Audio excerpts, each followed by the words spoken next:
করো, খাও, উপভোগ করো, তবে ওই গাছটির কাছে যেও না। কিন্তু শয়তান যখন আব্বা এবং আম্মা জানকে আল্লাহ তাআলা জান্নাতে থাকার অবাধ সুযোগ করে দিয়েছেন, আর শয়তানকে চিরকালের জন্য মালউন আর অভিশপ্ত করে সন্তানরা কি করে আবার জান্নাতে আসে আমি একটু দেখে ছাড়বো। কি করবে তুমি? আমি তাদেরকে সামনের দিক থেকে ধোঁকা দেব, পেছনের দিক থেকে ধোঁকা দেব, ডান থেকে ধোঁকা দেব, বাম দিক থেকে ধোঁকা দেব। প্রত্যেকটি জীবনের মোড়ে মোড়ে বাঁকে বাঁকে আমি বসে যাব, যেন আদম এবং তার সন্তানরা এই জান্নাতে আবার আসতে না পারে।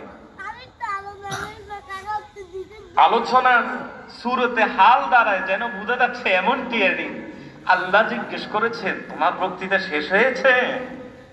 শয়তান বলেছে, হ্যাঁ আমার বক্তৃতা শেষ। তখন আল্লাহ তাআলা বলেছেন, ঠিক আছে, তুমি ডান দিক থেকে আমার বান্দাকে ধোঁকা দেবে, বাম দিক থেকে ধোঁকা দেবে, সামনের দিক থেকে ধোঁকা দেবে, পেছনের দিক থেকে ধোঁকা দেবে। তুমি কিন্তু বলনি উপরের দিক থেকে ধোঁকা দেবে, নিচের দিক থেকে ধোঁকা দেবে। তাই আমি ঘোষণা করলাম, আমার যেই বান্দা তোমার কথায়, তোমার প্ররোচনায়, তোমার ধোঁকায় পড়ে আমার ইবাদত ভুলে যাবে, আমার বিধান ভুলে যাবে, আমার শরীয়ত ভুলে যাবে, তাদের বাপ দাদার বাড়ি জান্নাতের কথা ভুলে যাবে, তারা যদি উপরের দিকে অনুতপ্ত হয়ে হাত তুলে দোয়া করে, আমি সাথে সাথে তাদেরকে ক্ষমা করে দেব। তারা যদি সিজদায় পড়ে মাথা ঝুঁকিয়ে দিয়ে আমার কাছে অনুতপ্ত হয়, তাহলে সাথে সাথে আমি তাদেরকে মাফ করে দেব। অতঃপর শয়তানের ধোঁকায় পড়ে বাবা আদম এবং হাওয়া আলাইহিস সালাম যখন গন্ধম খেয়ে ফেলল, ধোঁকায় পড়ে গিয়েছে না ইচ্ছে করে খেয়েছে? ধোঁকায় পড়ে গিয়েছে। তারপরে আল্লাহ তাআলা তাদেরকে জান্নাত থেকে নিচে নামিয়ে দিলেন। সাথে সাথে বলেছেন, চলে তো যাচ্ছ, শয়তান কসম করেছে এই বাড়িতে যেন তোমরা আর আসতে না পারো। তো শুনো, আমি তোমাদের কাছে কিতাব পাঠাবো, গাইডলাইন পাঠাবো, সংবিধান পাঠাবো, হেদায়েতনামা পাঠাবো, লিখিত চিঠি পাঠাবো। তোমরা যদি আমার সেই লিখিত চিঠি, সেই গাইডলাইন, সেই সংবিধান মতো জীবন যাপন করো, তাহলে শয়তান ধোঁকা দিয়ে তোমাদেরকে এই জান্নাতের দলিল আত্মসাৎ করতে পারবে না, এই জান্নাতের খতিয়ান তোমাদের থেকে আত্মসাৎ করতে পারবেন না। কথা বুঝাতে পারছি? আল্লাহ ইরশাদ করেছেন, ইহবিতা মিনহা জামিআ ফাইম্মা ইয়াতিয়ান্নাকুম মিন্নি হুদা ফামান তাবিআ হুদায়া ফালা ইয়াযিল্লু ওয়ালা ইয়াশকা। আল্লাহ ইরশাদ করেন, আদম এবং হাওয়া, ইহবিতা মিনহা, সূরাতুত তাহাতে আল্লাহ ইরশাদ করেন, তোমরা উভয়জন নেমে পড়ো, তোমরা উভয়জন নেমে পড়ো, জান্নাত থেকে নেমে যাও।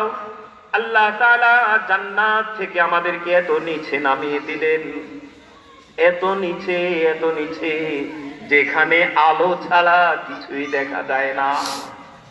দুনিয়ায় আলো ছাড়া দেখা যায় না, হয়তো সূর্যের আলো, নয়তো চাঁদের আলো, কিংবা বৈদ্যুতিক আলো, কোনো না কোনো আলো অবশ্যই এই পৃথিবী নামক গ্রহের প্রয়োজন হয়, না দেখা যাবে না। এত নিচে আমাদেরকে নামিয়ে দিয়েছে। সাথে সাথে বলে দিয়েছেন, শয়তান তোমাদেরকে ধোঁকা দেবে, শয়তান ওয়াদা করেছে, কসম করেছে, তোমাদেরকে পথভ্রষ্ট করে ছাড়বে। তোমাদের কাছে আমি কিতাব পাঠাবো, যাও, কিতাব পাঠাবো। যদি এই কিতাব মতো তোমরা জীবন যাপন করো, তাহলে তোমরা রাস্তা হারাবে না, তোমরা এই বাড়িতে আবার আসতে ব্যাগ পেতে হবে না, পেরেশান বোধ করতে হবে না, দুঃখিত হতে হবে না। বন্ধু ইহবিতা মিনহা জামিআ। এখানে মজার একটা বিষয় হলো, প্রথম বলেছে ইহবিতা, আদম এবং হাওয়া তোমরা নেমে পড়ো, দুইজন দ্বিবাচক শব্দ ব্যবহার করেছে। এরপরে আল্লাহ জামিয়া ব্যবহার করেছে। জামিয়া কিন্তু দুইজনের জন্য ব্যবহার করে না, কেলা ব্যবহার করে, দুইজনের জন্য ব্যবহার করে। এরপরে আবার জামিয়া বলেছে সবাই নেমে পড়ো। সবাইকে, তার মানে আদম তোমার পৃষ্ঠে যত সন্তান আছে, হাওয়া তোমার উদরে যত সন্তান আছে, সকলকে নিয়ে তলপি তলপা সহ তোমরা দুনিয়ায় নেমে পড়ো। তবে তোমাদের কাছে আমি গাইডলাইন পাঠাবো, লিখিত কিতাব পাঠাবো। মুহতারাম বাবা ও বন্ধুগণ, সেই কিতাব কি, সেই লিখিত চিঠিটা কি, গাইডলাইন কি?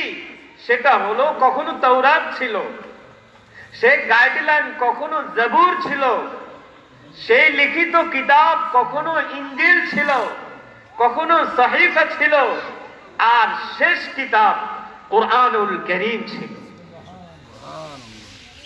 যারা তাওরাতের জামানা পেয়েছে, তারা তাওরাত যদি মেনে চলে তো তারা হেদায়েত পেয়ে যাবে। যারা ইনজিলের আওতায় ছিল, ইনজিল মানবে তো ইনজিলের কারণে তারা হেদায়েত পেয়েছিল। যারা জাবুরের কালে এসেছে, জাবুর মান্য করার কারণে তারা হেদায়েত পেয়ে গেছে। সহিফায়ে ইব্রাহিম, সহিফায়ে মূসা, সহিফায়ে ঈসা, এগুলো যারা পেয়েছে আর এইগুলো মোতাবেক জীবন যাপন করেছে, আল্লাহ তাদেরকে জান্নাত দিয়ে দিবেন। শেষ কিতাব হলো কোরআন, শেষ গাইডলাইন হলো কোরআন।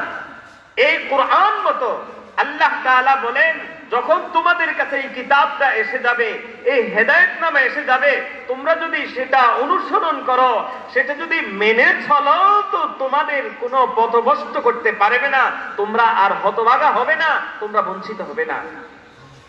ইহবিতা মিনহা জামিআ فإما يأتينكم مني هدى فمن تبع هداي فلا يضل ولا يشقى। আদম ও হাওয়া, তোমরা জমিনে নেমে পড়ো। জমিনে যাওয়ার পর তোমাদের কাছে আমি একটি গাইডলাইন পাঠাবো, একটি হেদায়েতনামা পাঠাবো, একটি শরীয়ত পাঠাবো। আর এই শরীয়ত, এই গাইডলাইন, এই লিখিত কিতাব মতো যারাই জীবন যাপন করবে, ফালা ইয়াযিল্লু ওয়ালা ইয়াশকা, তারা কোনোদিন পথ হারাবে না, তারা কোনোদিন বঞ্চিত হবে না। পথ হারাবে না, তারা বঞ্চিত হবে না। পথ হারাবে না মানে হেদায়েত পেয়ে যাবে। কিসের হেদায়েত? জান্নাতের হেদায়েত। ওই যে বাড়ি, বাবার বাড়ি, মায়ের বাড়ি, ওই বাড়ির রাস্তা তারা আর হারাবে না। সহজ কথা, ওই বাড়ির দলিল তাদের থেকে শয়তান আত্মসাৎ করতে পারবে না। দলিল যদি থাকে, 50 বছর পরে হলেও জমিন বেরিয়ে আসে। কি বলেন? 100 বছর পরে হলেও নাতিদের সন্তানেরা হলেও জমিন খুঁজ করে বের করে। কেন? জমি দলিল আছে। এটাই বলেছেন আল্লাহ। শয়তান তোমাদেরকে ডান দিক থেকে ধোঁকা দিবে, বাম দিক থেকে ধোঁকা দিবে, সামনের দিক থেকে এবং পেছনের দিক থেকে তোমাদেরকে ধোঁকা দেওয়ার ওয়াদার অঙ্গীকার করেছিল। আদম সন্তান, তোমরা যদি আমার এই কিতাব মতো জীবন যাপন করো, আমার দেয়া গাইডলাইন মতো জীবন যাপন করো, তাহলে ফালা ইয়াযিল্লু, শয়তান তোমাদেরকে কখনো আল্লাহর রাস্তা থেকে, আল্লাহর জান্নাতের রাস্তা, আল্লাহর সন্তুষ্টির রাস্তা থেকে পদচ্যুত করতে পারবে না। আর শয়তান যখন তোমাদেরকে পদচ্যুত করতে পারবে না, রাস্তা হারা করতে পারবে না, তাহলে ওয়ালা ইয়াশকা, তোমরা পরকালে ক্ষতিগ্রস্ত হবে না, পরকালে তোমরা বিপদগ্রস্ত হবে না, পরকালে তোমরা বঞ্চিত হবে না। আর সূরা বাকারাতে আল্লাহ বলেছেন, ফালা খাউফুন আলাইহিম ওয়ালা হুম ইয়াহজানুন, তোমাদের কাছে যখনই কিতাব এসে যাবে, তোমরা তোমরা যখন আমার এই কিতাব পেয়ে যাবে, এই কিতাব মতো যারা জীবন যাপন করবে, এই কিতাব মতো যারা আমল করবে, ফালা খাউফুন আলাইহিম ওয়ালা হুম ইয়াহজানুন, তারা জান্নাতে আসতে কখনো দুঃখ ভোগ করতে হবে না, তারা জান্নাতের পথ পেতে কখনো পেরেশান বোধ হতে হবে না, পেরেশান হবে না, তারা রাস্তা পেয়ে যাবে, রাস্তা পেয়ে যাবে, হেদায়েত পেয়ে যাবে।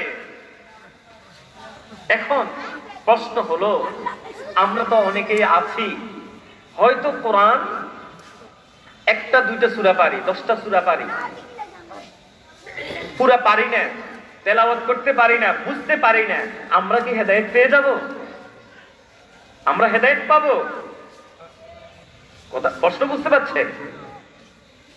কিন্তু আল্লাহ বলতেছেন ফামান তাবিআ হুদায়া, যারাই আমার এই হেদায়েতের অনুসরণ করবে, ফালা ইয়াদিল্লু, তারা রাস্তা হারাবে না, ওয়ালা ইয়াশকা, তারা বঞ্চিত হবে না। তো আমি তো 10টা সূরা পারি, 4টা সূরা পারি, আলহামদুলিল্লাহ। আমরা এখানে অন্তত যারা আছি অন্তত 10টা সূরা তো সবাই পারি, খুশির খবর, খুশির খবর। পুরা পারি না, অন্তত 10টা পারি। আবেদন করব হাতে ধরে পায়ে ধরে, এই 10টাও যেন শুদ্ধ হয়, এই 10টাও যেন শুদ্ধ হয়। কার কাছে শুদ্ধ করব? এখন তো আলহামদুলিল্লাহ নুরানি মাদ্রাসা হয়ে গেছে, নুরানি মাদ্রাসার বাচ্চাদের কাছে শুদ্ধ করব, আমার নাতির কাছে শুদ্ধ করব, আমার ছেলের কাছে, বাতিদের কাছে শুদ্ধ করব। লজ্জা, আশ্চর্য, এখানে লজ্জা, এটা শয়তানে দেয় না, শয়তান শুদ্ধ করতে দেয় না। কারণ আমি যে মোবাইলের নাম্বার বের করতে পারি না, আমার নাতিকে তো বলি, নাতি দেখতো তোমার আব্বুর নাম্বারটা বের করে দাও, বলি না, বলি না? হ্যাঁ, তোমার চাচ্চুর নাম্বারটা বের করে দাও, তোমার চাচ্চুর নাম্বারটা এখানে সেভ করে দাও, লিখে দাও, এটা বলি নাকি? লজ্জা হওয়ার কথা নয়, কথা বলো, লজ্জা হওয়ার কথা নয়, কিন্তু লজ্জাবোধ করি, করি না। কেন করি না? শয়তান এখানে আমাদেরকে ধোঁকা দেয় না। কিন্তু আমার সূরাটা হয় কিনা, দাদু ভাইয়া আমাকে সূরাটা শোনাও তো, দেখো তো আমার কুল হুয়াল্লাহ শরীফটা হয় কিনা, ওটা লজ্জাবোধ করে। ওটা আসলে লজ্জার কিছু না, শয়তান আমাদেরকে দেয় না। তাহলে শয়তানের ধোঁকা পড়া যাবে না তো, চেষ্টা করবো তো ইনশাআল্লাহ। তাহলে শুনেন, আল্লাহ তাআলার রাসূল সাল্লাল্লাহু আলাইহি ওয়াসাল্লামের হাদিস হযরত আয়েশা সিদ্দিকা রাদিয়াল্লাহু তাআলা আনহা নকল করেছেন। ইমাম কুরতুবী রাহমাতুল্লাহি আলাইহি লিখেছেন, ইন্নাল্লাযীনা ইয়াতলুনাল কিতাবা, এই আয়াতের তাফসীরে হযরত আয়েশা সিদ্দিকা থেকে নকল করেছেন ইমাম কুরতুবী রাহমাতুল্লাহি আলাইহি, যেই ব্যক্তি হাফিজ কোরআন আধা ঘন্টা তেলাওয়াত করে, আধা ঘন্টা তেলাওয়াত করে, এক একটি আয়া, এক একটি হরফের বিনিময়ে সহিহ হাদিসে আছে অন্তত কয় নাকি? 10 নাকি। সবাই জানে কয় নাকি? 10 নাকি। বুঝি পড়লে না, না বুঝি পড়লে, না বুঝে পড়লেও, না বুঝে পড়লেও অন্তত 10 নাকি, না বুঝে পড়লেও অন্তত, বলেন বলেন, না বুঝে পড়লেও অন্তত 10 নাকি। কোরআনের এমন এক মর্যাদা, এমন এক বরকতময় কিতাব, যেই ব্যক্তি এই কোরআনের একটি মাত্র হরফ পড়বে আল্লাহ তাকে 10 নেকি দিবে। এখন এই 1400 বছর পরে কিছু মানুষ এমন তৈরি হবে, টেলিভিশনে তারা লেকচার দিবে যে না বুঝি পড়লে সওয়াব নাই, এমন কথা বলবে। এমন কথা বললে এটার জন্য 1400 বছর আগে আল্লাহ তাআলার রাসূল বলে দিয়েছেন, হ্যাঁ, বাল আলিফুন হারফুন মিমুন হারফুন লামুন হারফুন। আলিফ লাম মিম এক হরফ, আমি এটা বলি না, বরং আলিফ এক হরফ, মিম এক হরফ, লাম এক হরফ। এই আলিফ লাম মিম যে ব্যক্তি শুধু এতটুকুন পড়বে আল্লাহ তাআলার রাসূলের ইরশাদ করেন সেও 30 নেকি পাবে। সুবহানাল্লাহ, সেও 30 নেকি পাবে। হযরত ইমামে কুরতুবী রাহমাতুল্লাহি আলাইহি লিখেছেন, হাফেজে কোরআন যদি আধা ঘন্টা তেলাওয়াত করে যত সওয়াব পাবে, কত সওয়াব পাবে হিসাব করেন আপনারা। যদি এক হরফে 10 নেকি হয়, আধা ঘন্টা তেলাওয়াত করলে অন্তত 2 পারা তেলাওয়াত করতে পারে। 2 পারাতে কত লক্ষ লক্ষ নেকি হরফ আছে, তাহলে হিসাব করে দেখেন কত সওয়াব হবে। একজন হাফেজে কোরআন আধা ঘন্টা যদি তেলাওয়াত করে যে সওয়াব পাবে, একজন হাফেজে কোরআন নয় শুধু কুল হুয়াল্লাহ শরীফ পড়তে পারে, শুধু আলহামদু পড়তে পারে, শুধু আলাম তারা পড়তে পারে, শুধু ইন্না আতাইনা পড়তে পারে। ইমামে কুরতুবী রাহমাতুল্লাহ আলাইহি লেখেন, যেই বান্দা আধা ঘন্টা তেলাওয়াত করবে শুধু কুল হুয়াল্লাহ শরীফ, আর কিছু পারে না, শুধু আলহামদুলিল্লাহ আধা ঘন্টা তেলাওয়াত করে, ইমামে কুরতুবী রাহমাতুল্লাহ আলাইহি লেখেন, হাফেজ কোরআন আধা ঘন্টা তেলাওয়াত করে যত কোটি নেকি পাবে, এই ব্যক্তি আধা ঘন্টা কুল হুয়াল্লাহ পড়ে সমান নেকি পাবে। সুবহানাল্লাহ। একজন মুহাদ্দিস সাহেব আধা ঘন্টা তেলাওয়াত করে, 1 ঘন্টা তেলাওয়াত করে যেই সওয়াব পাবে, যত লক্ষ নেকি পাবে।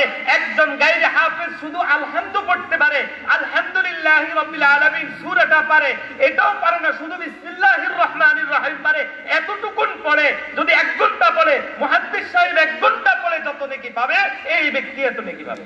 সুবহানাল্লাহ। এটা কোরআনের বরকত। এটা কিসের বরকত? তাহলে আমরা চেষ্টা করতে পারবো তো ইনশাআল্লাহ? চেষ্টা করতে পারবো তো বাবারা বলেন? ইনশাআল্লাহ। ইনশাআল্লাহ। আল্লাহ আমাদের তৌফিক দান করুন। আমিন। এখন আসেন, আল্লাহ বলেছে ফামান তাবিআ হুদায়া, যেই ব্যক্তি এই হেদায়েতের অনুসরণ করবে, ফালা ইয়াদিল্লু ওয়ালা ইয়াশকা, ওই ব্যক্তি পথ হারাবে না, ওই ব্যক্তি চিন্তিত হবে না, ওই ব্যক্তি বঞ্চিত হবে না, বঞ্চিত হবে না। তার অর্থ হলো, তাহলে এই সূরা ফাতিহা পড়লে কি হেদায়েত পাওয়া যাবে? বঞ্চনা থেকে মুক্তি পাওয়া যাবে? পাবে। কিভাবে পাবে? ইমামে কুরতুবীর এই রিওয়ায়াত অনুযায়ী পাওয়া গেল।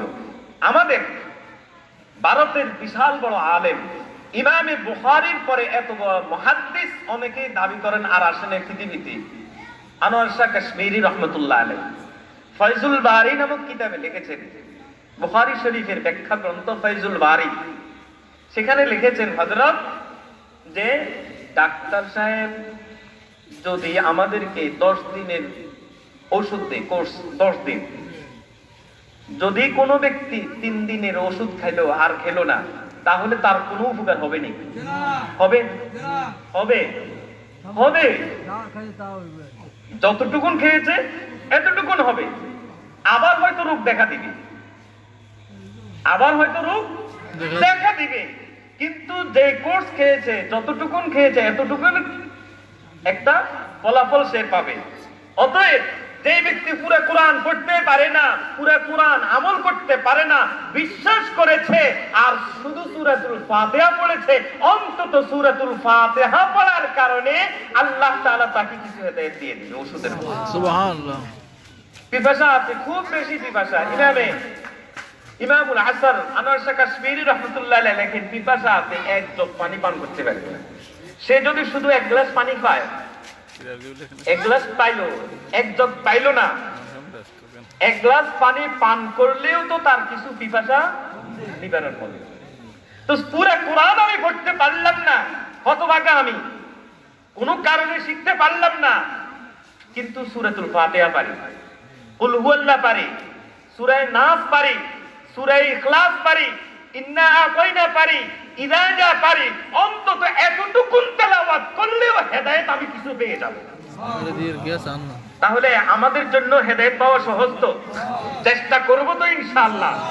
এইটাই বলেছেন আল্লাহ তাআলা, ফালা ইয়াদিল্লু ওয়ালা ইয়াশকা, বান্দারা যেই কোরআন তেলাওয়াত করবে, কোরআন অনুযায়ী জীবন যাপন করবে, ফালা ইয়াদিল্লু ওয়ালা ইয়াশকা, তারা কোনোদিন পথ হারাবে না, তারা কোনোদিন বঞ্চিত হবে না, বঞ্চিত হবে না।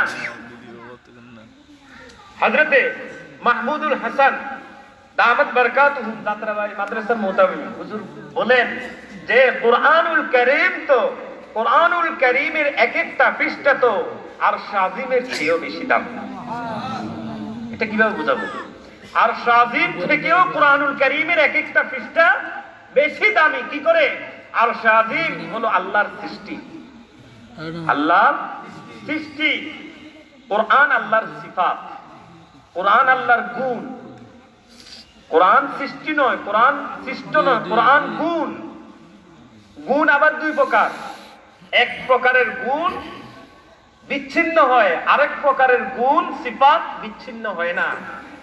মানে মানে আব্বা হুজুর টুপি মাথায় দিলে যে সুন্দর মনে হয়, এটা টুপির কারণে এই সৌন্দর্যটা এসেছে। জুব্বা পরলে সুন্দর মনে হয়, এই সৌন্দর্যটা জুব্বার কারণে এসেছে। টুপি খুলে ফেললে এই সৌন্দর্য চলে যায়, জামা খুলে ফেললে এই সৌন্দর্য চলে যায়। কিন্তু আল্লাহ তাআলা যে ঈমানের নূর তার চেহারাতে দিয়েছে, এটা কি কখনো বিচ্ছিন্ন হয়েছে? তার চেহারার যে রং কাঠি, এটা কি কখনো বিচ্ছিন্ন হয়? এমন দুই রকমের সিফাত হয়, এক রকমের সিফাত বিচ্ছিন্ন হয়, আরেক রকমের সিফাত গুণ কোনোদিন বিচ্ছিন্ন হয় না। কোরআনুল কারীম আল্লাহ তাআলার এমন সিফাত, যেই সিফাত কোনোদিন আল্লাহ থেকে বিচ্ছিন্ন হয় না। কথা বুঝাইতে পারতেছি? এই কারণে কোরআন একদিকে কিতাব আর একদিকে কালাম। কোরআনকে আমরা কি বলি? কালামুল্লাহ বলি। আল্লাহর কালাম। এই কালাম আল্লাহ থেকে বিচ্ছিন্ন হয় না। এটা কত বড় কিতাব! আপনি আপনার সন্তানকে কোরআন শিখিয়েছেন, আপনি কোরআন শিখেছেন, তার অর্থ হলো আল্লাহ তাআলার এই কোরআন আপনি আপনার সন্তানকে শিখিয়েছেন। এর অর্থ হলো যে আল্লাহ তাআলার সিফাত আপনার সন্তানের ভিতরে আপনি ঢুকিয়ে দিয়েছেন। সুবহানাল্লাহ। যে সন্তানের ভিতরে আল্লাহর এই সিফাত ঢুকে গেছে, এই সন্তান ফালা ইয়াদুল্লু ওয়ালা ইয়াশকা, কোনোদিন বঞ্চিত হতে পারে না, কোনোদিন পথহারা হতে পারে না, কোনোদিন পথহারা হতে পারে না। ফামান তাবিআ হুদায়া ফালা ইয়াদুল্লু ওয়ালা ইয়াশকা, যেই ব্যক্তি এই কোরআনের অনুসরণ করবে, যেই ব্যক্তি এই কোরআন অনুযায়ী জীবন যাপন, উদাহরণ টেনে আনতে হতো ওল্ড হাউসের, বৃদ্ধাশ্রমে। এটা এখন আমাদের বাংলাদেশে আছে। মানুষ বাড়ছে। বৃদ্ধাশ্রম শুনেছেন? দেখের কত বৃদ্ধদেরকে, মাদেরকে, বাবাদেরকে সেখানে সন্তানেরা রেখে আসে। কোন সন্তান? যে সন্তানদের জন্য খেয়ে না খেয়ে, হালালে হারামে রাত দিন একাকার করে, গরম ঠান্ডা একাকার করে উপার্জন করে তাদের ক্যারিয়ার গড়ার জন্য, তাদেরকে শিক্ষিত করার জন্য, মানুষ করার জন্য সব উজাড় করে দিয়েছে, ওই সন্তানরা বাবার মাকে তাদের গড়া বাড়িতে আর ঘরে রাখে না, ওল্ড হাউস আর বৃদ্ধাশ্রমে রেখে আসে। ঠিক। কিন্তু কেন? আল্লাহ বলেন ফালা ইয়াদিল্লু ওয়ালা ইয়াশকা, যেই সন্তানকে আল্লাহ তাআলার এই সিফাত আর কোরআন ঢুকিয়ে দেয়া হবে, যেই সন্তানের সিনায় আল্লাহ তাআলার এই কোরআন থাকবে, আল্লাহ বলেন ওই সন্তান কোনোদিন পথ হারাবে না। কিসের পথ হারাবে না? প্রথমত দুনিয়ার পথ হারাবে না। দুনিয়ার পথ কি? মালিক যেইভাবে বলেছে ওই পথ হারাবে না। মালিকের সন্তুষ্টির পথ হারাবে না। মালিকের সন্তুষ্টির পথ হারাবে না। মালিকের সন্তুষ্টি কি? তার একটা হলো বাবা, তার একটা হলো মা। রাসূল করিম সাল্লাল্লাহু আলাইহি ওয়াসাল্লাম ইরশাদ করেন, ইন্না সাখাতার রাব্বি ফি সাখাতিল ওয়ালিদি, ইন্না সাখাতার রাব্বি ফি সাখাতিল ওয়ালিদি, ইন্না রিযার রাব্বি ফি রিযাল ওয়ালিদি। রাসূল করিম সাল্লাল্লাহু আলাইহি ওয়াসাল্লাম ইরশাদ করেন, আল্লাহকে সন্তুষ্ট করতে চাইলে বাবাকে সন্তুষ্ট করো। বাবার সন্তুষ্টির ভিতরে আল্লাহর সন্তুষ্টি নিহিত আছে। বাবা অসন্তুষ্ট হলে আল্লাহ অসন্তুষ্ট হয়, আব্বা অসন্তুষ্ট হলে আল্লাহ অসন্তুষ্ট হয়, আব্বা সন্তুষ্ট হলে আল্লাহ সন্তুষ্ট হয়। কোথায় আছে? হাদিসে আল্লাহর রাসূল ইরশাদ করেছেন। আচ্ছা বলেন, যদি আমি সন্তানকে কোরআন না শিখাই, এই হাদিসটা কি সে শিখতে পারবে? শিখতে পারবে? বলেন। আমাদের যে সন্তান তার ক্যারিয়ার গড়ার জন্য ডাক্তার হবে, ইঞ্জিনিয়ার হবে, প্রকৌশলী হবে, পাইলট হবে, অনেক বড় কিছু হবে, তাকে আমরা লক্ষ্য করে সে 4 বছর বয়স থেকে বাড়ি থেকে তাকে বের করে দিই, কেজিতে নার্সারিতে ভর্তি করে। কত বছরে ভর্তি করে? 4 বছরে ভর্তি করে। মাদ্রাসা কিন্তু 6 বছরে ভর্তি করে। আর কেজি আর নার্সারিতে ভর্তি করে 4 বছরে। আপনি বুকে হাত দিয়ে বলেন, 4 বছরে যে আপনি বাড়ি থেকে তাকে বের করে দিয়েছেন, ওখানে কি কোরআন শরীফ শেখায়?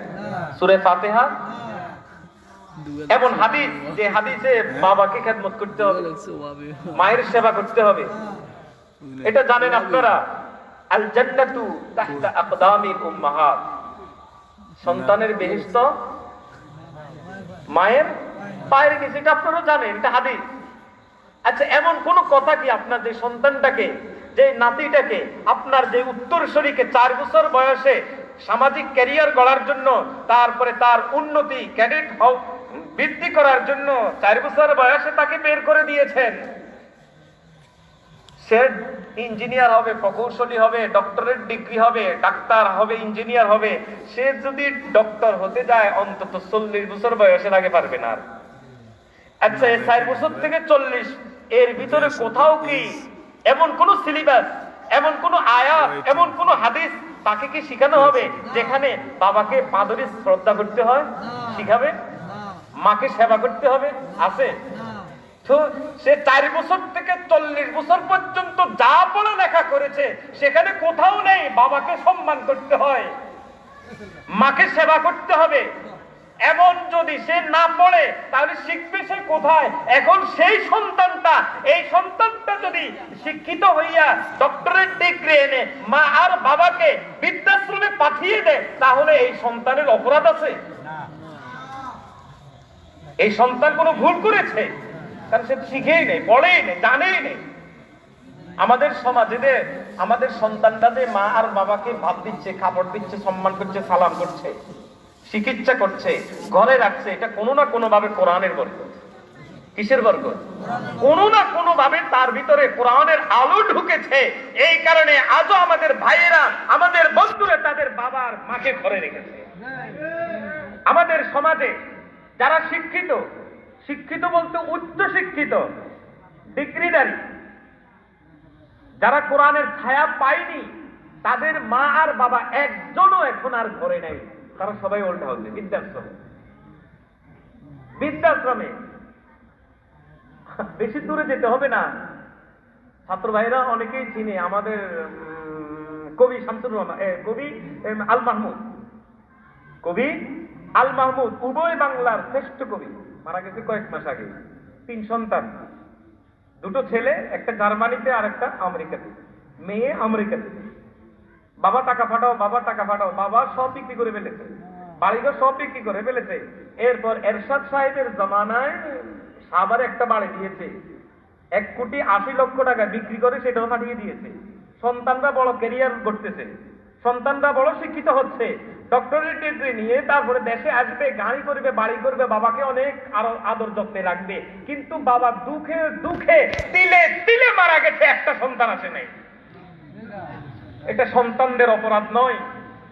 সন্তানরা তো যে শিক্ষায় শিক্ষিত হচ্ছে, কোনদিন সন্তানরা এমন কোন শিক্ষা পায়নি যে বাবাকে সম্মান করতে হয়, মায়ের খেদমত করতে হয়। যদি বাবা আর মাকে সন্তুষ্ট করা যায়, মালিক সন্তুষ্ট হবে, এমন কোন কথা এই বাচ্চারা কোনোদিন পড়ে নাই। এই কারণে তারা এটাকে কোনো গরজে মনে করে। এরকম শুধু এক আল মাহমুদ নয়, বিশাল সিরিয়াল আপনাদেরকে শোনাতে পারবো, সেই দিকে যাব না। কিন্তু কেন? এটার কারণ একটাই, আল্লাহ বলেছেন ফামান তাবিআ হুদায়া, তোমাদের কাছে আমার কিতাব যাবে, আমার গাইডলাইন যাবে, আমার সংবিধান যাবে, লিখিত চিঠি যাবে।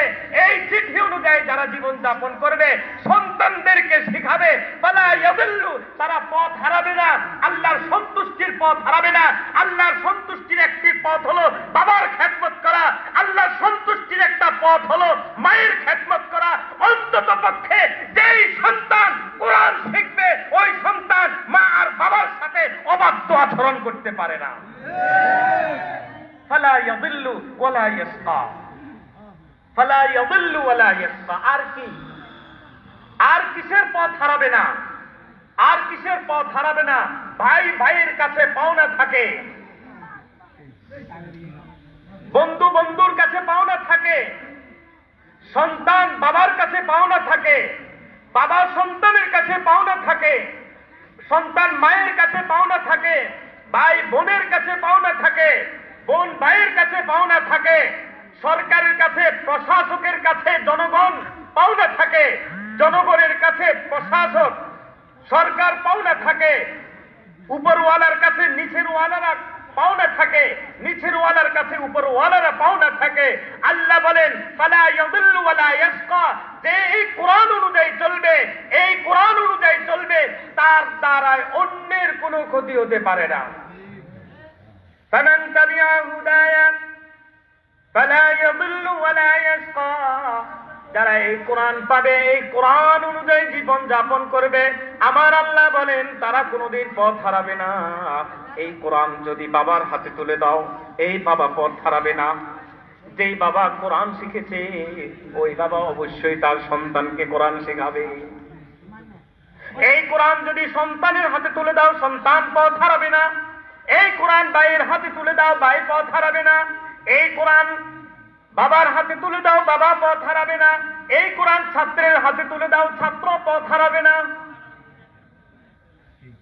দেশের সম্পদ ছাত্র, দেশের সম্পদ যাদেরকে নিয়ে গর্ব করি, দেশের ভবিষ্যৎ ছাত্র।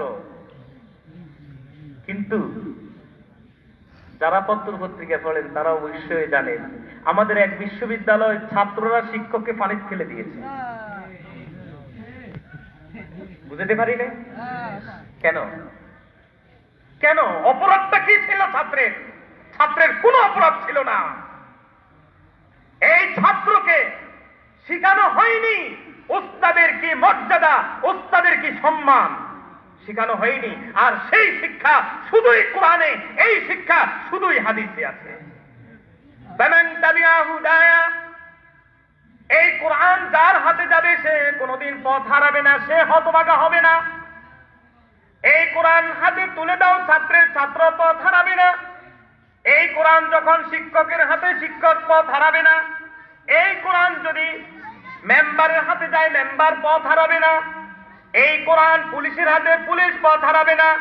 এই কোরআন টিউনুর হাতে, টিউনু পথ হারাবে না। এই কোরআন চেয়ারম্যানের হাতে, চেয়ারম্যান গম চুরি করবে না। এই কোরআন মন্ত্রীর হাতে দুর্নীতি করবে না। এই কোরআন রাষ্ট্রপতির হাতে, রাষ্ট্রপতি পথ হারাবে না। এই কোরআন যদি, এই কোরআন অফিসারের হাতে, অফিসার আর দুর্নীতি করবে না। ফামান তাবিআ হুদায়া ফালা ইয়াদিল্লু ওয়ালা ইয়াশকা, যার হাতে এই কোরআন যাবে তার দ্বারাই পৃথিবীতে কোনো অনাচার হতে পারে না, অনাচার আর হতে পারে না, দুর্নীতি হতে পারে না, কোন রকমের খেয়ানত হতে পারে না, জনকল্যাণমূলক কাজে আত্মসাৎ করতে পারে না, জনগণের সম্পদ লুণ্ঠন করতে পারে না। করে কারা? ওরাই করে যাদের কাছে, যাদের কাছে কোরআন নেই।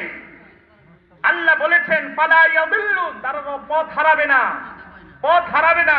কারণ দুর্নীতি করলে জান্নাতের পথ থেকে বিচ্যুত হয়ে যাবে। কোরআন স্পষ্ট বলে দিয়েছে, হাদিস স্পষ্ট বলে দিয়েছে। অতএব যার কাছে কোরআন আছে সে কোনোদিন দুর্নীতি করতে পারে না, সে কোনোদিন অনাচার অবিচার করতে পারে না।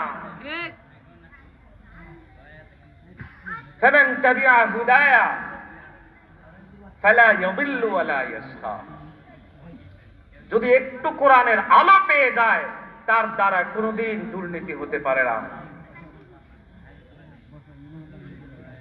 1612 খ্রিস্টাব্দে, 1612 খ্রিস্টাব্দে আমাদের ঢাকা প্রথম রাজধানী ঘোষণা হয়েছে। এর আগ থেকেও এই শহর আবাদ ছিল। আমাদের ঢাকার নথিপত্র, গোয়েন্দাদের রিপোর্টে